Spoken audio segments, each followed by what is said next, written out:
चलिए हम लोग टॉपिक हिस्ट्री का टॉपिक स्टार्ट करते हैं। और हम लोग जो है भारत में प्रथम प्रमुख सूफी सिलसिले संप्रदाय के बारे में बात करते हैं, ठीक है ना। चिश्ती सिलसिला। भारत में चिश्ती संप्रदाय के प्रथम संत शेख उस्मान हारूनी के शिष्य ख्वाजा मोइनुद्दीन चिश्ती थे। हम लोग टॉपिक पढ़ रहे हैं हिस्ट्री का। भारत में प्रमुख सूफी सिलसिले मतलब संप्रदाय। ये टॉपिक जो है ये मेडिवल का टॉपिक है और हम लोग पढ़ रहे हैं। इससे पहले हम लोग पढ़े थे बीजापुर बहमनी साम्राज्य पढ़े थे हम लोग, और हम लोग सूफी और भक्ति आंदोलन टॉपिक हम लोग का चल रहा है। उसी में सब टॉपिक है भारत में प्रमुख सूफी सिलसिले संप्रदाय। भारत में चिश्ती संप्रदाय प्रथम संत शेख उस्मान हारूनी के शिष्य ख्वाजा मोइनुद्दीन चिश्ती थे, जो 1192 ईस्वी में मोहम्मद गौरी के साथ भारत आए। इन्होंने भारत में चिश्ती संप्रदाय की स्थापना की। मोइनुद्दीन चिश्ती को गरीब नवाज भी कहा जाता था। ये बहुत दिव्य है कि मोइनुद्दीन चिश्ती क्या कहा जाता है, गरीब नवाज भी कहा जाता था। इन्होंने अजमेर को अपना केंद्र खानकाह बनाया था। खानकाह का मतलब कल हम लोग पढ़े थे। खानकाह मतलब क्या होता है, सूफी संतों का निवास स्थान। खानकाह में कल पढ़े थे ना हम लोग। खानकाह का मतलब निवास स्थान हो, उसको बोलते हैं, किसको खानकाह बोलते हैं। देखिए मोइनुद्दीन चिश्ती को गरीब नवाज भी कहा जाता था। इन्होंने अजमेर को अपना केंद्र खानकाह बनाया था। ख्वाजा कुतुबुद्दीन बख्तियार काकी मोइनुद्दीन चिश्ती के शिष्य थे। ख्वाजा कुतुबुद्दीन बख्तियार काकी मोइनुद्दीन चिश्ती क्या थे, शिष्य थे। और मोइनुद्दीन चिश्ती को गरीब नवाज भी कहा जाता है। ख्वाजा कुतुबुद्दीन बख्तियार काकी के नाम पर ऐबक ने दिल्ली में कुतुब मीनार का निर्माण करवाया था। बहुत दिव्य क्वेश्चन पूछता है, ख्वाजा कुतुबुद्दीन काकी के नाम पर, ख्वाजा कुतुबुद्दीन काकी के नाम पर ऐबक ने मतलब कुतुबुद्दीन ऐबक ने दिल्ली में कुतुब मीनार का निर्माण करवाया था। कुतुब मीनार का निर्माण ऐबक ने करवाया। ऐबक ने प्रारंभ किया। देखिए ऐबक ने प्रारंभ किया था और उसके दामाद इल्तुतमिश, गुलामों के गुलाम इल्तुतमिश कहा जाता है। सर पप्पू जी, गुलामों का गुलाम, समझे रणधीर जी, गुलामों का गुलाम कहा जाता है इल्तुतमिश, जो उसके क्या थे कुतुब ऐबक के दामाद। तो ये क्वेश्चन तब कुतुब मीनार को पूर्ण किया। हाँ पूर्ण बोलेगा ना तब वैसे कुतुबुद्दीन ऐबक ही होगा। हाँ देखिए तो पूछता है क्वेश्चन, ऐबक ने दिल्ली में कुतुब मीनार जो बनवाया था वो किसके नाम बनवाया है, ख्वाजा कुतुबुद्दीन काकी के नाम, बख्तियार काकी के नाम, ख्वाजा कुतुबुद्दीन बख्तियार काकी के नाम पर। बाबा फरीद ख्वाजा कुतुबुद्दीन बख्तियार काकी के शिष्य थे। बाबा फरीद ख्वाजा कुतुबुद्दीन बख्तियार काकी के शिष्य थे। और देखिए ख्वाजा कुतुबुद्दीन बख्तियार काकी के शिष्य कौन थे, बाबा फरीद। और ख्वाजा कुतुबुद्दीन बख्तियार काकी जो है मोइनुद्दीन चिश्ती के शिष्य थे। मतलब मोइनुद्दीन चिश्ती के शिष्य कौन हो गए, बख्तियार काकी। बख्तियार काकी के शिष्य कौन हो गए, बाबा फरीद। ऐसे पकड़ना। हाँ मोइनुद्दीन चिश्ती का शिष्य कौन हो गया, बख्तियार का क्या कहते हैं, बख्तियार काकी।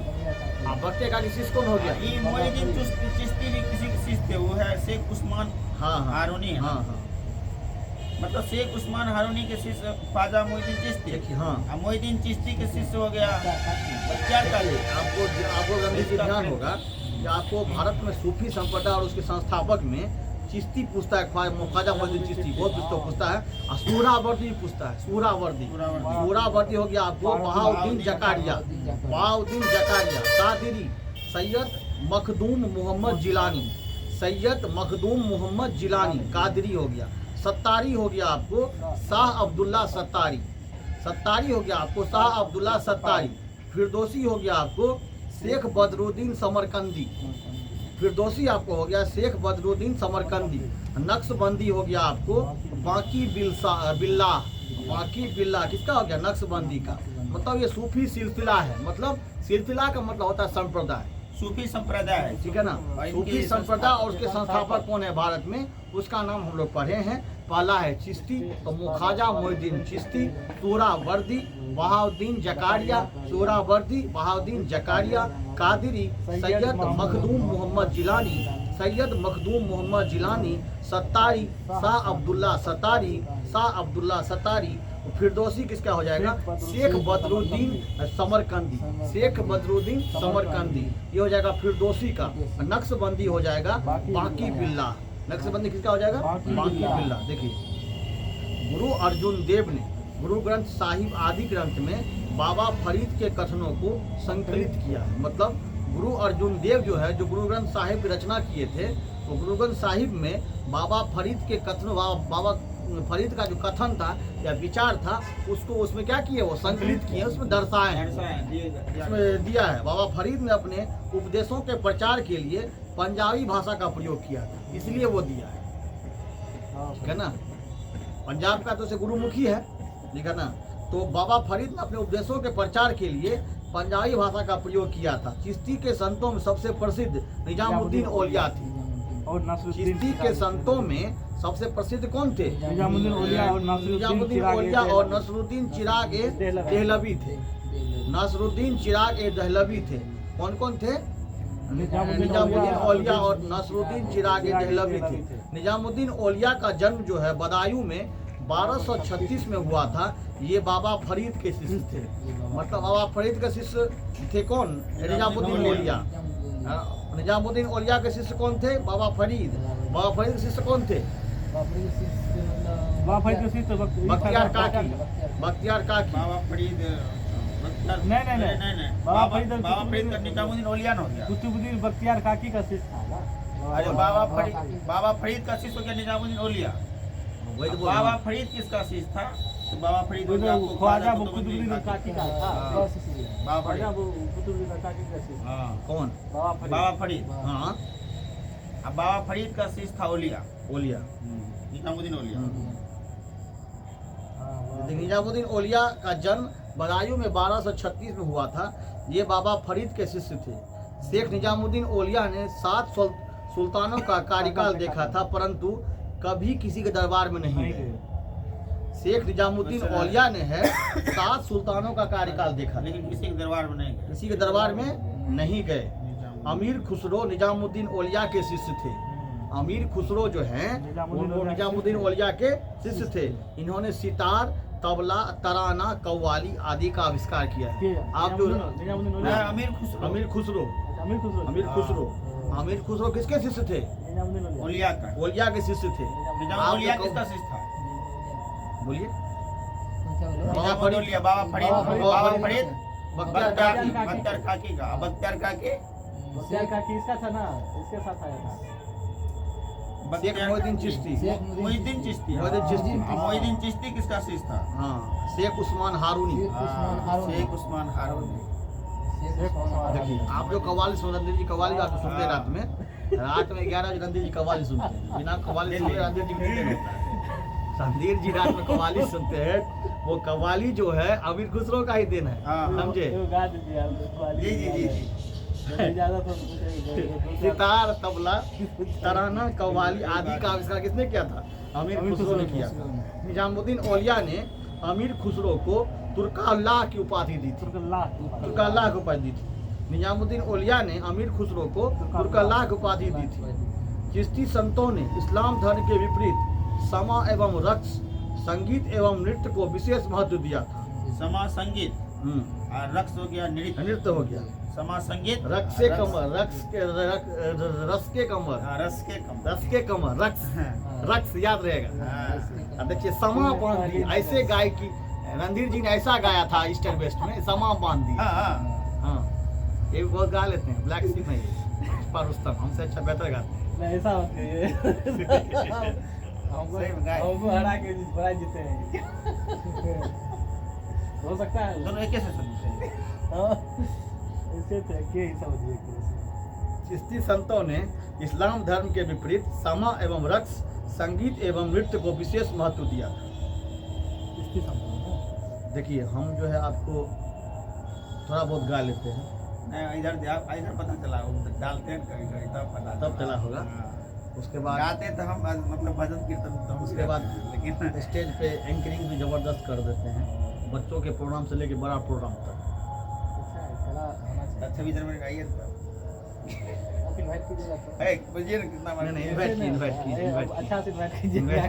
काट देंगे इस बार। नहीं कोई बात नहीं ऐसे कह दीजिएगा। चिश्ती संतों ने, देखिए कोई मजबूरी लगे इसलिए हम नहीं जा पाए थे। चिश्ती संतों ने इस्लाम धर्म के विपरीत समा एवं रक्स, संगीत एवं नृत्य को विशेष महत्व दिया था। देखिए, अब पूछता है क्वेश्चन, अमीर खुसरो को तुर्काउल्लाह के पास किसने दिया था? ये दिया है इसको निजामुद्दीन औलिया हाँ, ने। निजामुद्दीन औलिया। निजामुद्दीन औलिया कौन थे? शिष्य थे अमीर खुसरो। अमीर खुसरो ने जो है सितार, तबला, तराना, कव्वाली आदि का आविष्कार किया। अमीर खुसरो सितार, तबला, तराना, कव्वाली आदि का आविष्कार किया। और कौन ऐसे संत थे, पूछता है क्वेश्चन, कौन ऐसे मुस्लिम संत थे जिन्होंने 7 मुसलमानों के कार्यकाल में देखा? निजामुद्दीन औलिया। लेकिन कभी किसी दरबार में नहीं गए। निजामुद्दीन हाँ औलिया। हाँ। देखिए सोहरावर्दी सिलसिला, देखिए सोहरावर्दी भारत में चिश्ती निजामुद्दीन औलिया संप्रदाय का के जन्म कब और पश्चात। कहाँ हुआ था? क्या बोले? निजामुद्दीन औलिया का जन्म कब और 1236 में बदायूं। बदायूं 1236 में। देखिए भारत में चिश्ती संप्रदाय के पश्चात दूसरा सर्वाधिक लोकप्रिय सिलसिला मतलब संप्रदाय सोहरावर्दी संप्रदाय। तो इसके संस्थापक कौन थे? शेख जियाउद्दीन अथवा शिहाबुद्दीन सोहरावर्दी थे। शेख जियाउद्दीन या शिहाबुद्दीन सोहरावर्दी थे। भारत में सोहरावर्दी संप्रदाय का प्रचार बहाउद्दीन जकारिया ने किया था। देखिए संस्थापक इसके शेख जियाउद्दीन थे, इसको शिहाबुद्दीन सोहरावर्दी कहते हैं। तो इसका प्रचार प्रसार कौन किए थे? बहाउद्दीन जकारिया किए थे, इसीलिए इसको संस्थापक माना जाता है। हाँ, इल्तुतमिश ने इन्हें शेख उल इस्लाम की उपाधि दी थी। बहाउद्दीन जकारिया को इल्तुतमिश ने शेख उल इस्लाम की उपाधि दी थी। सोहरावर्दी शाखा के एक प्रसिद्ध संत बाबा फखरुद्दीन थे। इन्होंने पेनकोंडा के राजा तथा प्रजा दोनों को दीक्षित किया था। सोहरावर्दी शाखा के एक प्रसिद्ध संत कौन थे? संत। हाँ देखिए अब क्वेश्चन बनता है, देखिए पूछता है क्वेश्चन, निजामुद्दीन औलिया, निजामुद्दीन औलिया कौन से शाखा के संत थे? चिश्ती संप्रदाय। चिश्ती शाखा कहिए या चिश्ती संप्रदाय कहिए। और उसी तरह संत बाबा फखरुद्दीन जो है ये आपको सोहरावर्दी शाखा के प्रसिद्ध शिष्य है। सोहरावर्दी हो गया। पूछता है क्वेश्चन कि निजामुद्दीन औलिया कौन सा संत होगा? चिश्ती होगा।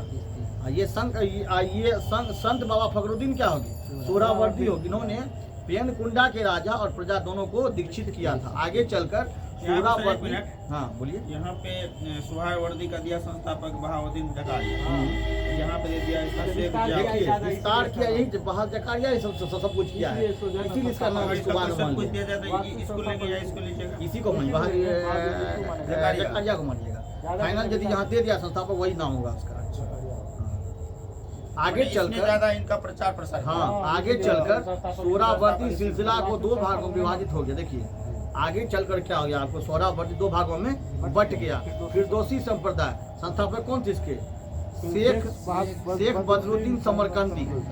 शेख बदरुद्दीन समरकंदी। और सत्तारी संप्रदाय के कौन थे? शेख अब्दुल सत्तारी। फिरदौसी संप्रदाय के सबसे प्रसिद्ध संत रसूफुद्दीन याहिया मनेरी थे। फिरदौसी संप्रदाय के सबसे प्रसिद्ध संत रसूफुद्दीन याहिया मनेरी थे। सत्तारी शाखा मध्य एशिया एवं ईरान में इस्किया और तुर्की में बिस्तामिया के नाम से प्रसिद्ध थी। भारत में इस शाखा के प्रवर्तक शेख अब्दुल सत्तारी थे। इस सिलसिले की स्थापना लोधी काल में हुई थी। सत्तारी संप्रदाय के प्रमुख संत मोहम्मद गौस थे। सत्तारी संप्रदाय के प्रमुख संत कौन थे? मोहम्मद गौस थे। संगीत के विकास में इसका प्रमुख योगदान था। इन्होंने तानसेन को ईरानी संगीत की शिक्षा दी। सत्तारी संप्रदाय के प्रमुख संत कौन थे? मोहम्मद गौस थे। गौस चरण जो पढ़ते हैं हम लोग। संगीत के विकास में इनका प्रमुख योगदान था। इन्होंने तानसेन को ईरानी संगीत की शिक्षा दी थी। पूछता है क्वेश्चन कि तानसेन को ईरान संगीत की ईरानी शिक्षा किसने दी थी? संगीत सब में मोहम्मद गौस। हाँ उस दिन भी हम लोग पढ़े थे मोहम्मद गौस। सारे गांव में 15 दिशा में इसका सबसे अधिक आवृत्ति पाया जाता है। संगीत सब जगह जुड़ा हुआ है। कादिरी कादिरी सिलसिला। मोहम्मद गौस कादिरी सिलसिले के संस्थापक। आपको एक बात और बता देता हूँ, हम म्यूजिक से बीएडो कर लिए। वाह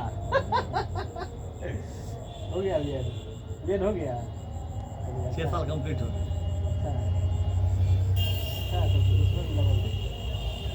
और कौन से इकोनॉमिक्स से तो बीएड है ये। संगीत से भी हमको टीचर बनने के लिए एलिजिबल है।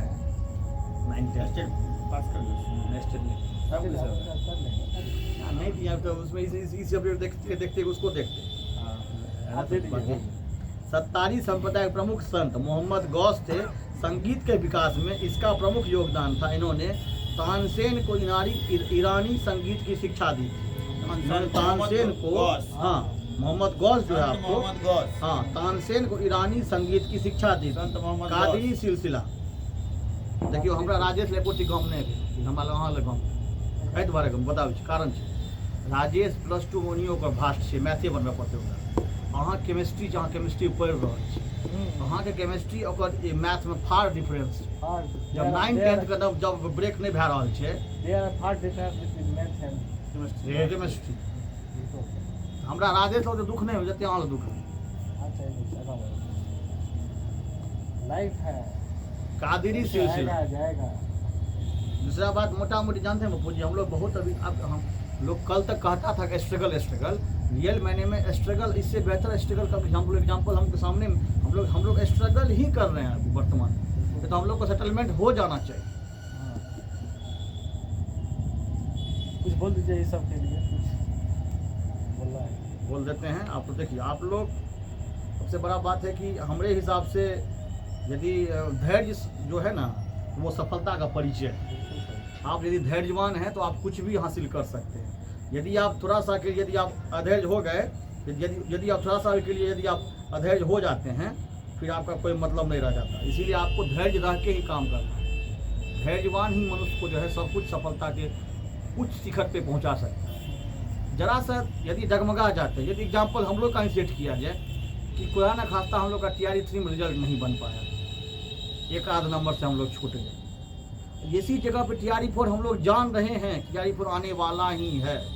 ये TRE 4 को फोकस थोड़ा देर के लिए कर दें और थोड़ा देर के लिए अधैर्य हो जाए तो ये TRE 4 हाथ पे जाने के साथ साथ जो है हम लोग के साथ बहुत कुछ गुजर जाएगा। तो ये थोड़ा सा धैर्य बांध के, हम ही लोग के बीच में कुछ साथियों का रिजल्ट हुआ है, उसी को धैर्य बांध के लिए हम लोग आगे बढ़ जाते हैं, हम लोग उस मुकाम हासिल कर सकते हैं। इसीलिए मेरे अनुसार हम जो फील किए हैं कि हमको लगता है कि जिस आपका समय जब जिस दिन आ जाएगा ना, उस दिन आपको रोकने वाला कोई नहीं।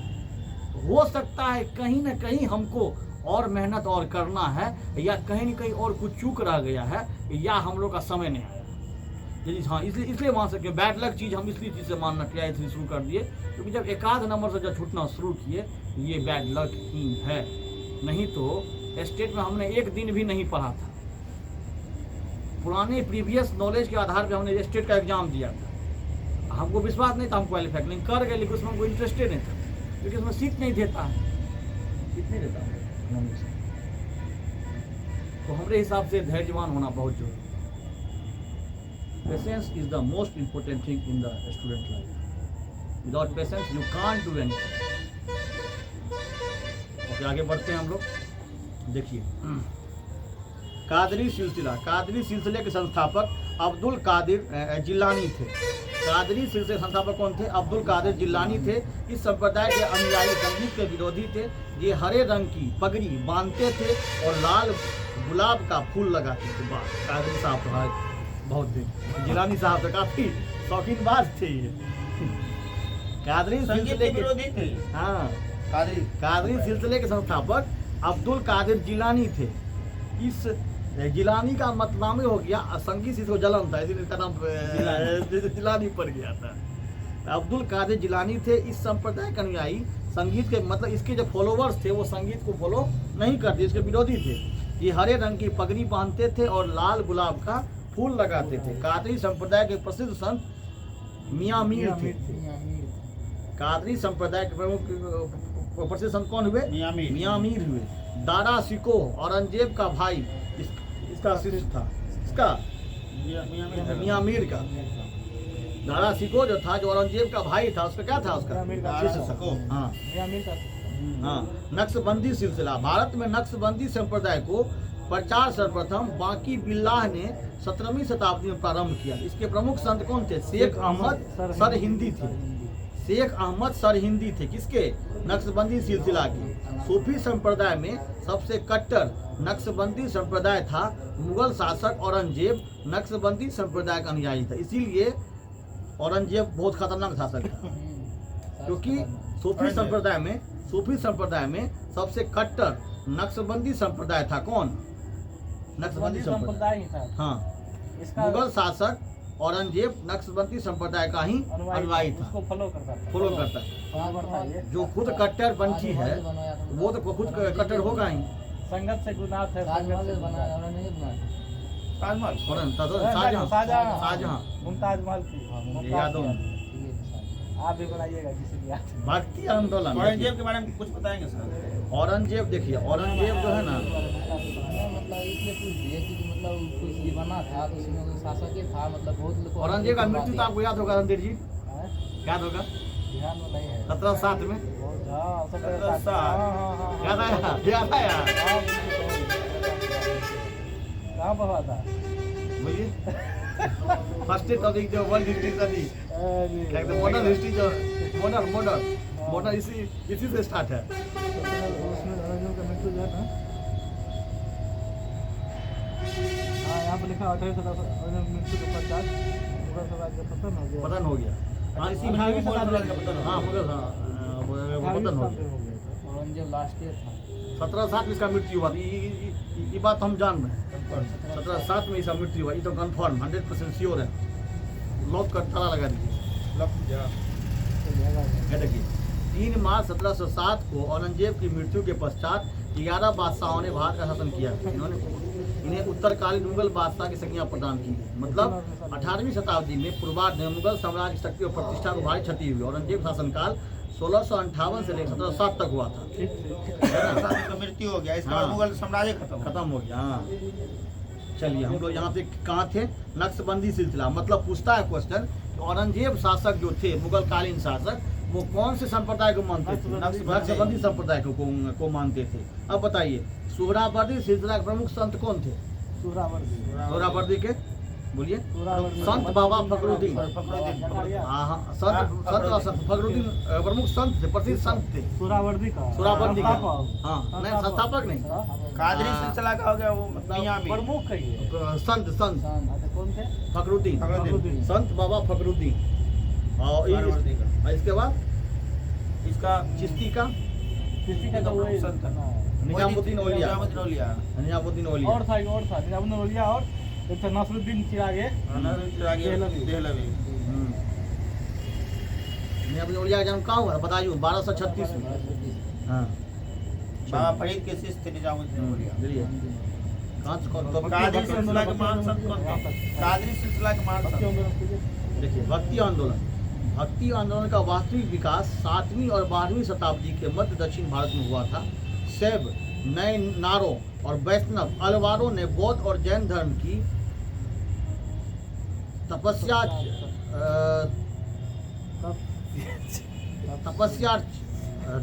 की शिक्षा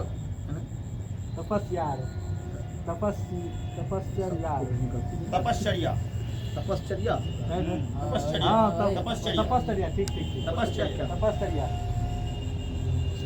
अस्वीकार करके मोक्ष के रूप में ईश्वर की भक्ति ठीक है। भक्ति का देखिए भक्ति आंदोलन का वास्तविक विकास 7वीं और 12वीं शताब्दी के मध्य दक्षिण भारत में हुआ था।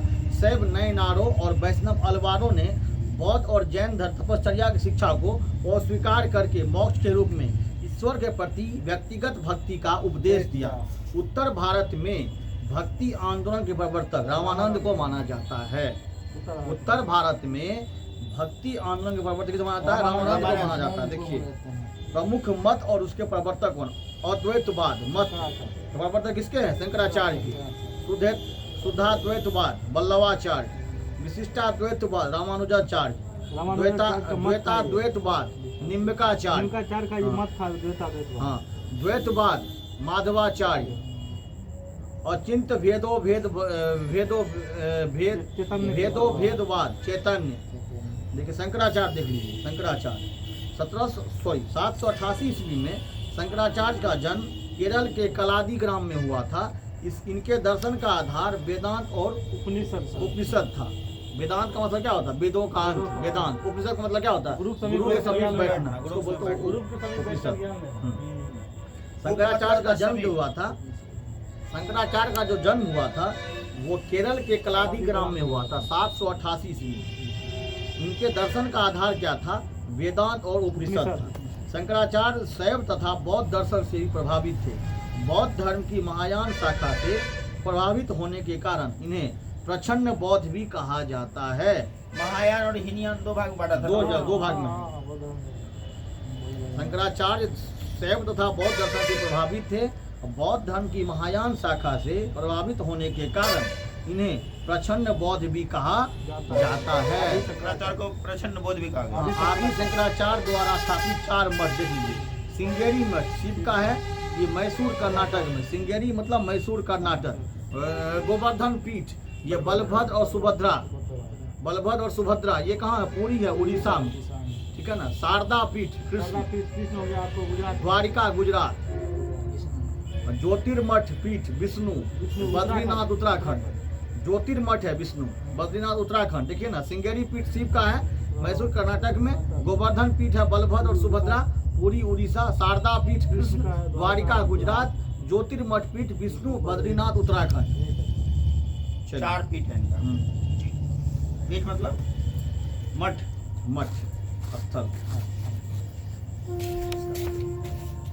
मुख्य स्थल। ठीक।